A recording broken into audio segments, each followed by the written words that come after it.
Welcome to Voices of IIS, a space to learn about the wonderful people who work at IIS, explore fresh perspectives, and hopefully get inspired. Originally from Tajikistan, Dr Dagikhudo Dagiev obtained his bachelor's degree from the Department of Humanities at Khorog State University before joining IIS's graduate program in Islamic Studies and Humanities. He then read for an MPhil in Eurasian Studies from Oxford University and received his PhD from the School of Public Policy, Department of Political Science at University College London. Dagi is currently a senior research associate in Shiʿi Studies and also coordinator of IIS PhD scholarships and fellowships. Dagi's research interests include Shi'i and Central Asian studies and the history of Islam, with a particular focus on the social and political development of Ismailism. His book, titled Central Asian Ismailis, is the first English-language study of the Ismaili Muslims in this area. His connection with IIS is just over 25 years. Welcome, Dagi, and thank you for joining us today. Thank you for having me. It's a pleasure. To kick things off, we're going to go back, and I want you to tell us a little bit about your journey, so from Tajikistan to IIS, and what were some of the key moments that shaped your path?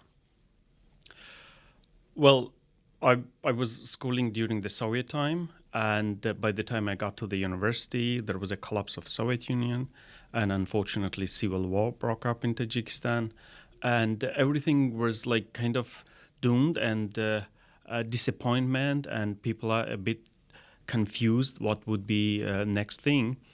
And the first thing, obviously, humanitarian aid through academic institution, Aga Khan Foundation started helping people, aiding, but at the same time the program at Khorog State University, where I was a student, started teaching English language and other program, computing, and the first visit of His Highness Aga Khan, and where he said that you should learn English.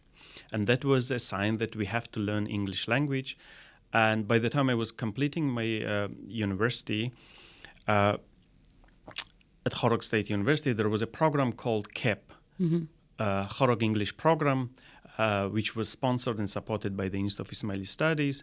So I was the second bunch of the students who got to the program.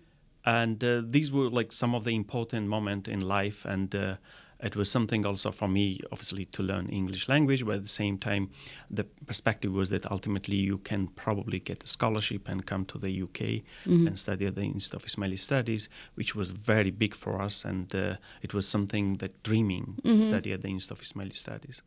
Is that the first time you had heard about the IIS? Was through KEPP?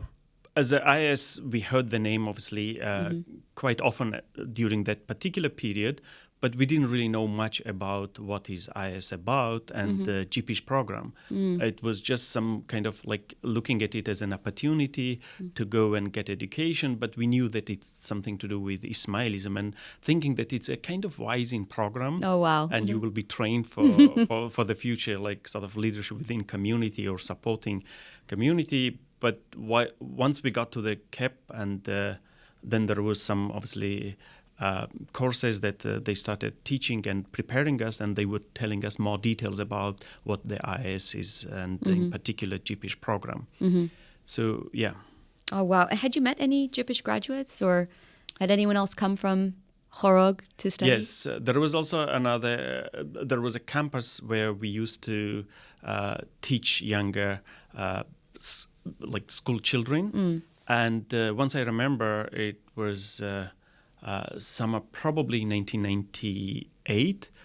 Salima Bhatia and Sultan Khoja Nazarov, right? Sultan Khoja Nazarov, I guess. They came actually because I think they were by then almost completing GPISH, and they came on the field trip. So their field trip was related to Tajikistan. And first time I met them, and but it was again difficult to communicate with Salima. But Sultan, we asked weird questions, but he was very kind and generous, obviously. Try his best to give us some ideas.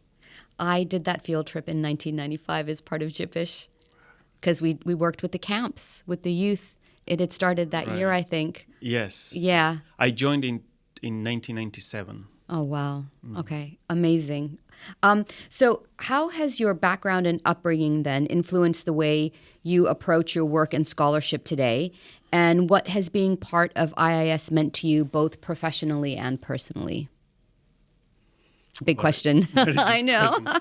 Well, it's about, obviously, my history and part of my identity, being from region which represents very rich history and culture behind, but at the same time being Ismaili, and always Khorasan is associated with Ismaili dyes and intellectual traditions. So this was something I was always curious. But again, as we I mentioned earlier, first time we got Dr Daftary's the Ismailis and the Doctrines, but it was in English, so I couldn't read it. But the second year, they brought Dr Daftary's book in Persian script, so it was easier for me, and I read the whole book. But there was a lot of concepts and names which, if you don't have a background, it's a bit hard to understand. But I thought that this is something like my mission. I have to learn more about our history, culture, tradition, because during the Soviet time, these things somehow were limited knowledge, and particularly if you are at the high level of scholarship or academia, you could have access. Otherwise, ordinary people wouldn't. So that was something I was always curious and wanted to obviously learn and know more about our history and intellectual traditions and why it's so important for us. And so, okay, so given all of that, then speak to us, I guess, personally about what it means to you being at IIS. Like professionally, I absolutely understand. Well, it was kind of a dream. And I remember that my father was so proud of me because for them it's like looking at the whole Ismaili history, Fatimid period and all these intellectual traditions, and it's part of that mission. And Nasir Khusraw, the icon of Ismailis of Central Asia, and belief and thinking that I'm going to the same institute and getting education, and this is something guided by His Highness and obviously appreciation. And my father said that you made me so proud. Aww. And for me, obviously, I was curious. I wanted to learn more. But again, as I say at the beginning, I had a very limited knowledge of English language, and it was very difficult. I remember when Faisal Dewji was lecturing us historiography and about Western philosophy. And imagine that, I barely speak English. And I remember at a certain point, he used to stop and ask, how did you find the class? And one of our classmates from India, whose English was obviously perfect, but she said, it's very touchy. And that was something we were all laughing. And but yes, it helped, and it obviously it makes you obviously to study harder, and attending some other lectures, and it was connected to SOAS, and once you come to IIS, it opens so many doors and library and many big name in the field of Islamic studies. Obviously, Dr Daftary, but if you remember at the time also was. We were studying not only just limited to Islamic studies, but it was about art and architecture, intellectual traditions, and an Ismaili history, but general Shi'i studies. And Professor Madlung used to lecture us. Professor Hotting used to lecture about Islamic history, and Muhammad Arkun, Introduction to the Quran. That was completely different, and it was like a kind of spiritual relief, and coming from post-Soviet countries, and that was like a heaven for us, and we were enjoying every moment of it. Although it was a bit difficult at the time to grasp all the subjects, but. I wish everyone could see Dagi's face right now, because his face was totally lit up when he was talking about that. But unfortunately, the audience can't see you. But okay, let's move. You've already touched a little bit on your research, so I want us to spend a few moments talking about your current research and what you're working on at the moment, what first drew you to this area, and how it connects to the wider intellectual mission of IIS. I'm coming with my books, and as I said, I thought that it would be on video, but. The thing is, I clearly remember when we were sent to Edinburgh to study English language there for 3 months preparation before academic year began. And I met there a Syrian student who was talking about very rich history and tradition behind of Ismailis. And I said that, yes, I'm also very, very keen to learn, but I have a limited understanding of English language. He said that the same was his pathway, but by the time he got his PhD. So initially, it turns out that after getting my MPhil degree from Oxford, I started my PhD, and it was self-sponsored. I was funding for my PhD. And in the second year, I was giving this opportunity to help at the department DARB, Julia and Dr Daftary, and that was another big kind of opening up, because Dr Daftary is obviously very influential and also very particular about everything. And he was like kind of like second supervisor, and he was constantly checking how I'm doing. And he said that if you want to be a serious scholar, you should start with a bibliography, because that's where like the knowledge lies, but also it shows your accuracy about this. So that started with this bibliography, Central Asian Ismailis, and it was also a long discussion with the late Qutb Qassam and Dr Daftary, because we knew that there was also work done by Russian initially, and then during the Soviet period by the Soviet scholars on Ismailis of Central Asia, which is not limited to the borders of current Central Asian republics, but it goes all the way to Afghanistan, northern area of Pakistan, and China. So they wanted me to look at those scholarships and produce this bibliography. It's annotative bibliography where it gives also brief information, because mainly they're written in Russian and some Cyrillic, to the scholars and students on Central Asian studies. So that was the beginning. But afterwards, obviously, it opens up so many doors, because you see the sources and available material there, which has not been touched. So that was another area which I switched while I'm at the IIS and within the Shi'i study unit. So I'm looking mainly at the history and cultural, intellectual tradition of Central Asian Ismailis, but with a particular focus on Ismailis. The intellectual history of Muslim, but a particular focus on Ismailis. So this is the area at the moment I'm focused on while working at IIS, apart from other projects which I am committed And did those doors into this area, into this field, open up for you after having undertaken your work on Central Asian Ismailis, the book? Definitely, because what is happening, it's a very rich history and tradition lies within that geography, because I think Central Asia is not appropriate, Salina, at this point, because the region was known as Khorasan historically, or Greater Khorasan, which is connected to so many traditions, and it's a very rich, because it was a crossroad of, imagine that, like for centuries from India, China, all the way coming to Middle East and connecting to Europe and passing through this region. And also the founder of Zoroastrianism, Zoroaster, who was very influential, and he has enormous impact in all the religious and intellectual traditions in the region. He was born there, and he started his preaching there.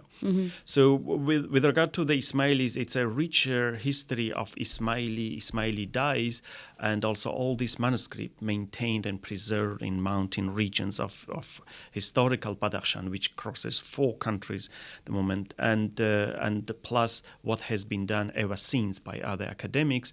Unfortunately, some of them are written by local languages or Russian, and they're not accessible to the wider audience, particularly in the Western world. So yes, it gave me a completely different platform to look, and also while I was compiling this bibliography, I was like making some notes that these are areas which I have to do more research and explore more further. And you're also involved in translation as well, because you've just noted about all of these amazing rich materials that are available in other languages, but not accessible to, say, an English-speaking audience. Absolutely. What we did, actually, it was also outcome another international conference, and we attended in 2014 in Kazakhstan, Almaty, Astana. And there was a panel on Ismailis of like on Pamiri communities, basically.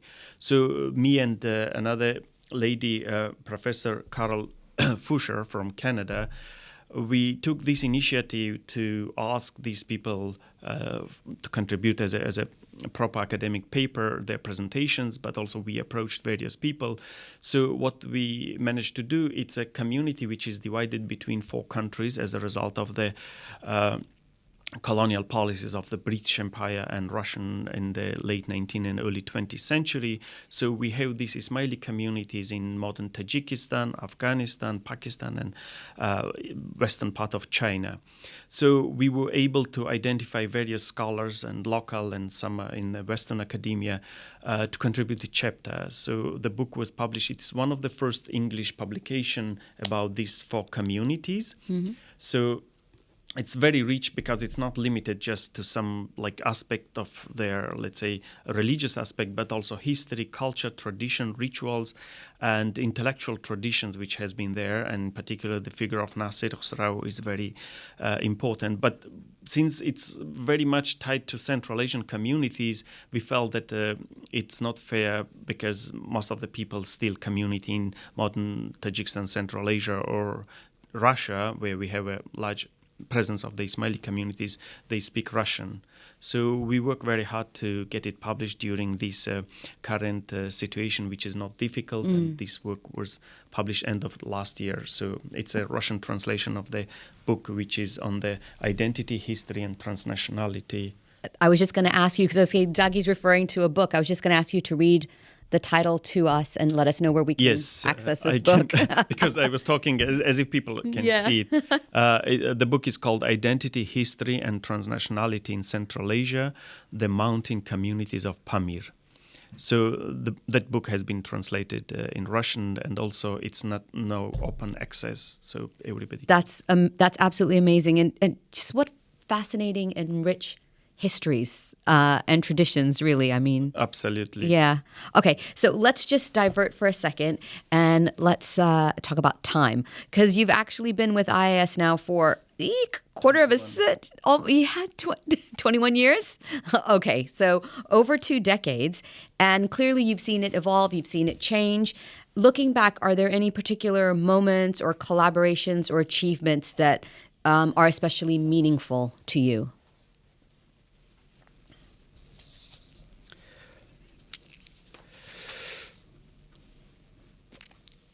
Yes, definitely. Actually, if I correct myself, Selina, I came through, obviously, a GPISH program to IIS in 2000, but also I joined IIS when I was doing my PhD. I was on my 2nd year in 2004. So since 2004, I was kind of employed by IIS. But your relationship is over a quarter century. Exactly. Actually, yeah.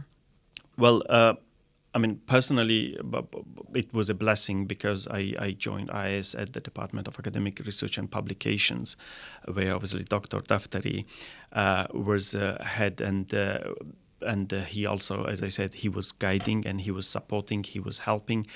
But he's such a person that, ever since I have been learning from him. He's very influential, very kind, very generous with his time. At the same time, obviously, when you read his works, it's not just a history or history and doctrines of Ismailis. It's an encyclopedia. Mm-hmm. It sort of encompasses the whole area of Ismaili studies, and there you can see the man who is obviously. The way he obviously has came all the way, and this is also he was very keen on us to be very accurate about it, and also the department, so many influential figures, scholars like well-known Muhammad Arkun was involved, and Amir Muizi, Professor Madlung. And we learned from all of them.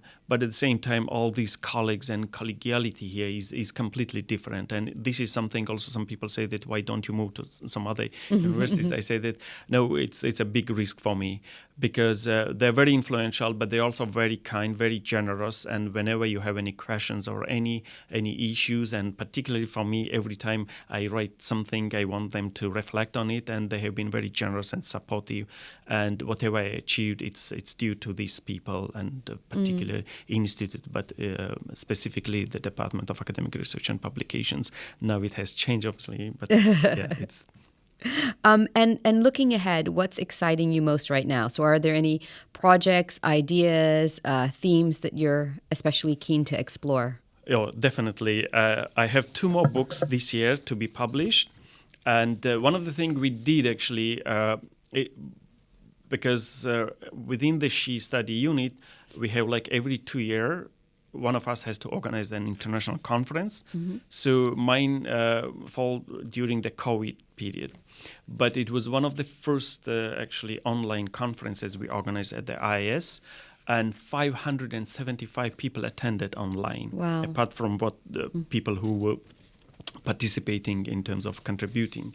So the title of the conference was Islamic Traditions in Greater Khorasan, Ismailis and Sufis. As I was talking, one of the probably significant work I did during writing the proposal for the book, we talk about Khorasan, but it was never studied properly to define the borders of Khorasan, where it lies.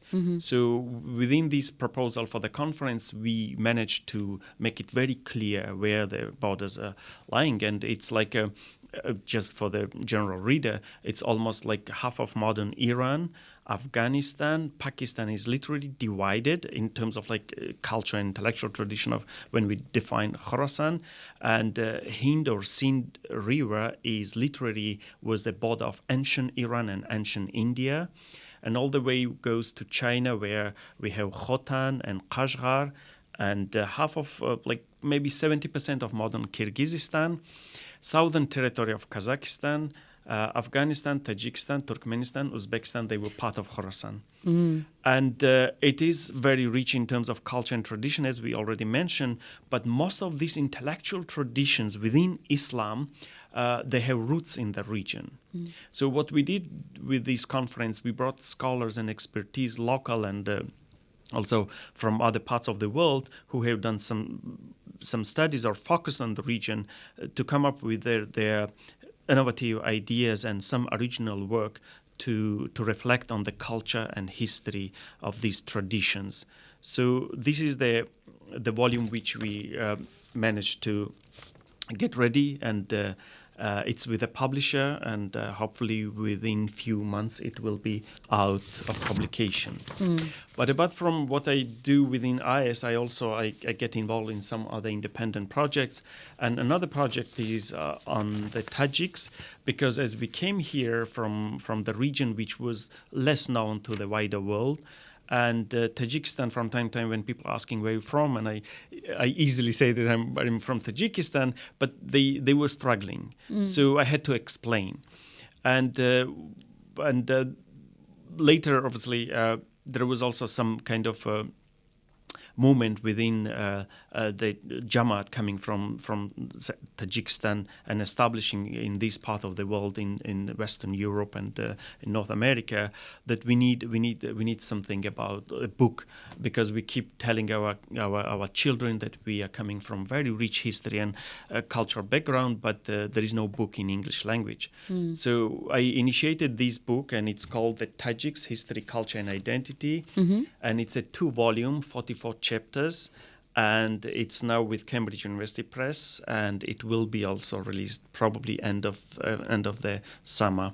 That's the promise. But it's another very, very important study. It goes obviously beyond what we mainly focus on Islamic traditions or Ismaili intellectual traditions. But this book is about history, culture and identity of Tajiks, which goes millennium there, and very, very proud of this. And so these 2 projects have been something I have been working for the last few years, and now I'm very, very pleased that they are. Well, they're about to come to fruition. You've been very busy.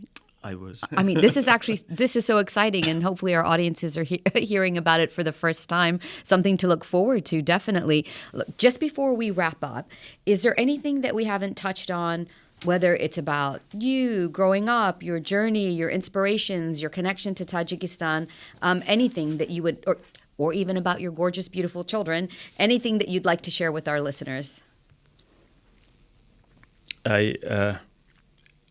Again, I would like just to bring to your attention and the audience, because it's really inspiring. As I said, by the time I was completing my study at the university, I was turning 27, and the Khorog English Programme opened up. So I got to it because I was very passionate to study, but also the visit of His Highness in 1995, and he emphasized that we should learn English language, and he said that it opens other doors for you. So when I entered, and it was a 9 months program, and many friends and close friends who were very obviously understandable, but they were saying that probably it's a bit late for you to study English language because it's foreign language and it's not easy at this age to master it. But luckily I passed through the Khorog English Programme, and I got to the IIS, and eventually within 2 years I was at Oxford University. And like looking back, and it reflects how amazing this journey has been. Inspiring, but also I want to inspire other people to look at it and see that it's never late. And if you're serious and if you have desire, you can do it. Yes, coming from Tajikistan, we were like almost the first, basically, let's say, member of community, but at the same time, Tajiks coming to this part of the world and establishing within larger Ismaili community ourselves. And yes, and looking back, also we were a bit naive and a bit scared, because it was we were told during the Soviet time it was part of the propaganda, but at the same time it was called a Wild West, and we were always cautious that anything can happen. But it turns out to be actually a dream, and yes. While I was studying here in Oxford, also those days, internet was running, and there were like small rooms where you could chat with people. So my wife was studying in India. She got a scholarship from Indian embassy, and we were chatting, and for a year we chat, and then we decided to get married, and we went. I went on 24th of December, and we met, and. On the 25th, we went to the registry office. We registered, and our parents didn't know. So, because it's a traditional family, as you know, they have to come and ask. Within a couple of days, my parents came to ask, and they didn't know that we already registered. And our wedding was on 31st of December. So yes, and here we are. I have 5 kids, and yes. I mean, it's an amazing journey. It's just fantastic. And thank you so much for your honesty and for sharing all of this with us. I mean, it's been such a pleasure actually speaking to you today. And I think that might be all the time we have. So a massive thank you to our guest, Dagikhudo Dagiev. I've already said it's been a pleasure, but it's worth repeating. It's been a pleasure speaking with you. Thank you so much. Please visit the IIS website for news on Dagi's research, access to his publications, and to learn about his forthcoming publications, which we're so excited about. And to our audience, thank you so much for listening. We know there are plenty of podcasts out there, and we are grateful that you have spent your time with us. If you like this episode, make sure to follow or subscribe on Spotify or wherever you enjoy your podcasts. That's a wrap for today. I'm Selena, and you've been listening to Voices of IIS. Until next time, take care and stay inspired.